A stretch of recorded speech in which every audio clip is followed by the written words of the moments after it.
इस एपिसोड में आपका फिर से स्वागत है। अभी तक हम अलग अलग तरह के नंबर्स के बारे में जानकारी हासिल किए, जिसमें रेशनल नंबर के बारे में भी हम लोगों ने पढ़ा। आज रेशनल नंबर्स की प्रॉपर्टीज के बारे में हम लोग पढ़ेंगे।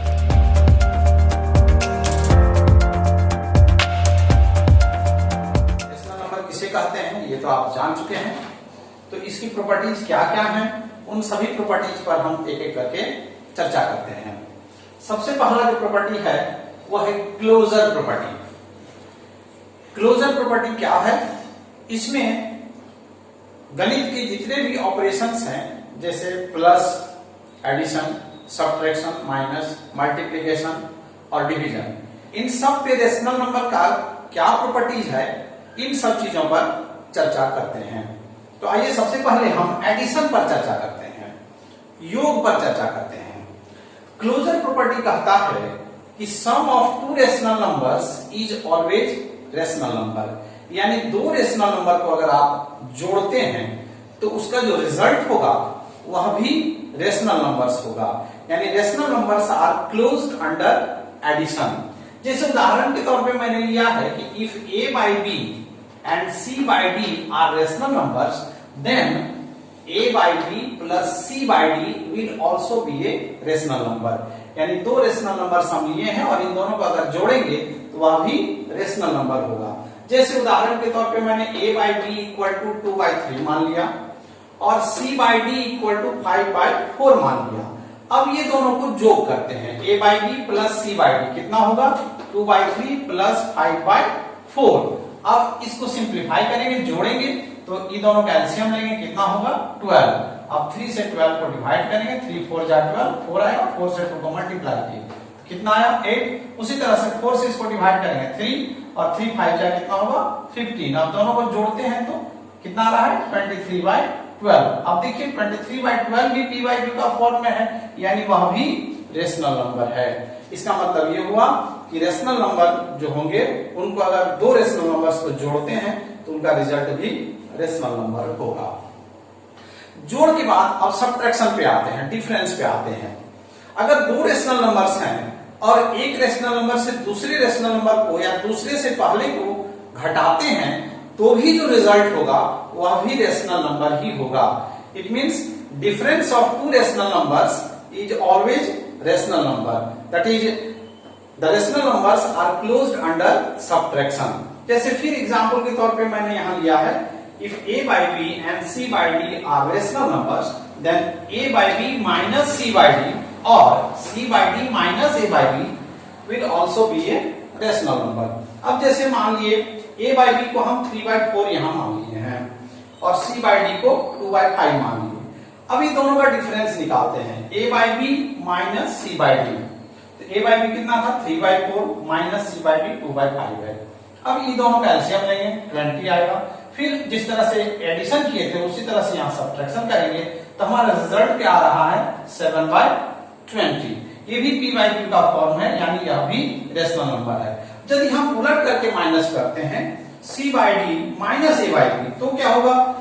उसी तरह से माइनस करेंगे, 2/5 माइनस 3/4 करेंगे तो रिजल्ट हमारा क्या आ रहा है? -7/20। यह भी p/q का फॉर्म है, यानी यह भी रेशनल नंबर है। यानी दो रेशनल नंबर्स लिए और दोनों में एक से दूसरे को घटाते हैं तो रिजल्ट जो होगा वो रेशनल नंबर ही होगा।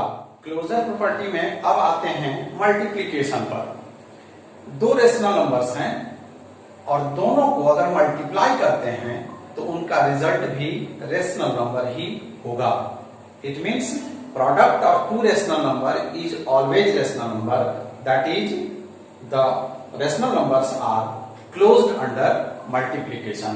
अब जैसे हम यहाँ ये हैं a by b और c by d are rational numbers, then a by b into c by d will also be rational number. जैसे एग्जांपल के तौर पे a by b को मैंने 2/3 मान लिया है और c by d को 5/4 मान लिया है, तो a by b into c by d equal to कितना होगा? 2/3 into 5/4। रिजल्ट क्या होगा? 5 2 जा 10, 3 4 जा 12, यानी सिंप्लीफाई करेंगे तो सिंपलेस्ट फॉर्म क्या होगा? 5/6। और यह भी रेशनल नंबर है क्योंकि p/q का फॉर्म है। तो इस तरह से दो रेशनल नंबर को अगर मल्टीप्लाई करते हैं तो उनका रिजल्ट भी रेशनल नंबर ही होगा। अब आते हैं अगले ऑपरेशन जो कि डिवीजन है।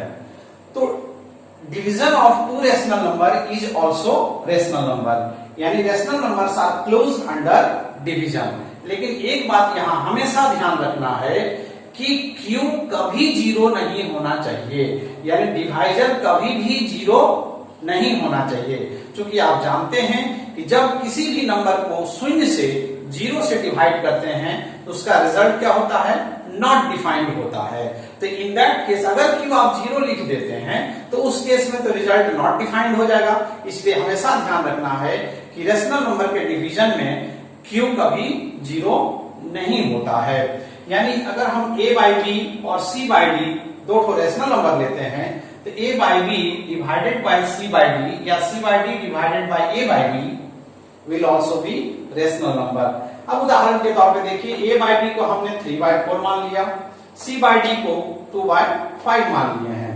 तो A by B divided by C by D क्या होगा, 3/4 डिवाइडेड बाई 2/5।